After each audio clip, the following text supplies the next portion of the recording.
नमस्कार दर्शक बंधु जय जगन्नाथ। मार्च मास 14 तारिख दिन ठारू गोटे मास पर्यंत रवि सहित राहुंकर जोग संबंध रहिबो।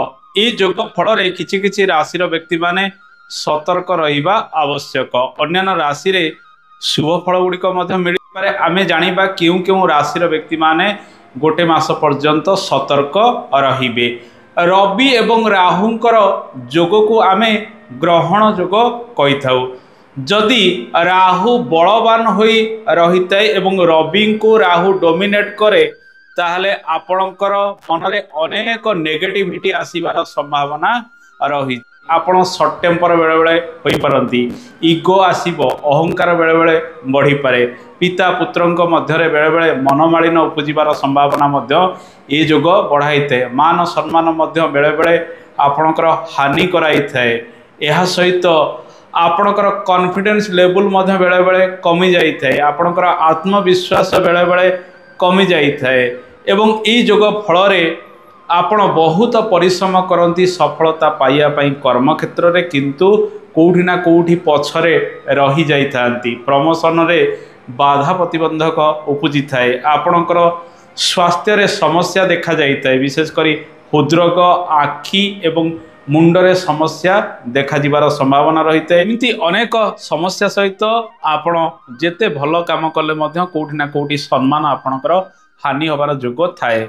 किंतु जदि रवि बलवान थाए एवं रवि जेउठी रहिचंती ताहा रविंकर जदि मित्र स्थान रही थाए एवं शुभ भाव रे जदि रवि आपणकर बसी थांती एवं रवि जदि सिंह राशि रे रही राहुंक सहित जोग होइतांती ताहाले एठा रविंकर अधिक बल रही थाए। से राहु को डोमिनेट करि पारे। या फल रे राहु आपन को पॉजिटिवली अधिक शुभ फल गुड़िक प्रदान करिथांती। रविंक परी कैरियर रे आपनकर अनेक प्रोग्रेस देखा जाई थाए। किंतु राहु जदि रवि को डोमिनेट करुथिबे एवं नेगेटिव हाउस रे आपनकर रहिथिबे ताहाले उपरोक्त समस्या गुड़िक आपन लाइफ रे मध्य पाई पारंती। दर्शक बंधु, वर्तमान राशि चक्र रे जदि आमे देखिबा मीन राशि रे ए जोग आउ किछि दिन पर संगठित होबाकू जाउची मार्च मास 14 तारिख पर ठारू। तेनु गोटे मास पर्यंत जेउ जेउ राशि रे अशुभ रे राहु एवं रविंकर जोग संबंध रहुची से राशि व्यक्ति माने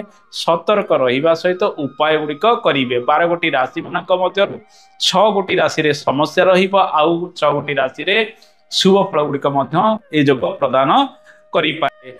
आमे जहाँ भी आलोचना करूचे यह साधारण फल अटे। आपण जीवन रे कौन समस्या रही भल मंद आपण को स्थिति रे वर्तमान गति करूचंती यह आपणकर जातक विचार करा जाई थाए।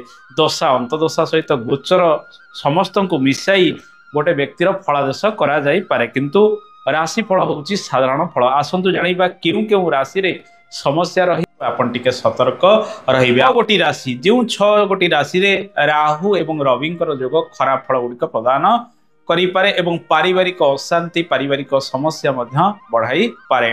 प्रथम राशि मेष राशि, द्वितीय राशि सिंह राशि, तृतीय राशि कन्या राशि, चतुर्थ राशि धनु राशि, पंचम राशि कुंभ राशि, षष्ठ राशि मीन राशि। ये जो 6 गोटी राशि रे ए रवि राहुंकर जोग यही सब समस्या गुड़िक दे पारती। तेणु एमाने सतर्क रहिबे। अन्य राशि रे एमाने शुभ फल गुड़िक प्रदान करि पारती।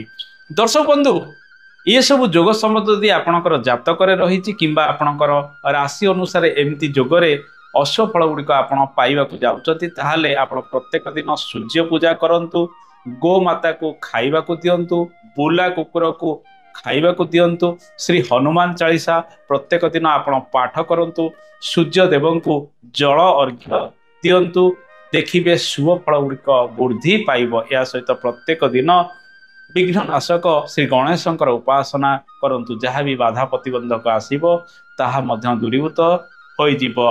तेणु ये जो समय रहिबो गोटे मास पर्यंत मार्च मास 14 तारिख ठारू ए राशि व्यक्ति माने टिके एई सब क्षेत्र रे समस्या रे पड़ी पारंती। तेणु आपण निज देह पार जत्न नेबे।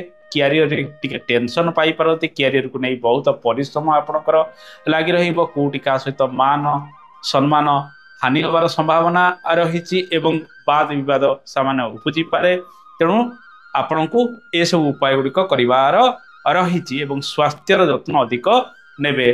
दर्शक बंधु ए छोटिया कार्यक्रम रे आमे रवि राहुंकर जोग केउ राशि अशुभ फल गुड़िक प्रदान कर विषय आलोचना कले। आशा करे कार्यक्रमटी आपको भल लगी कार्यक्रम संपर्क में मतामत देवे। आज तो समय हो जाए आज नमस्कार, जय जगन्नाथ, धन्यवाद।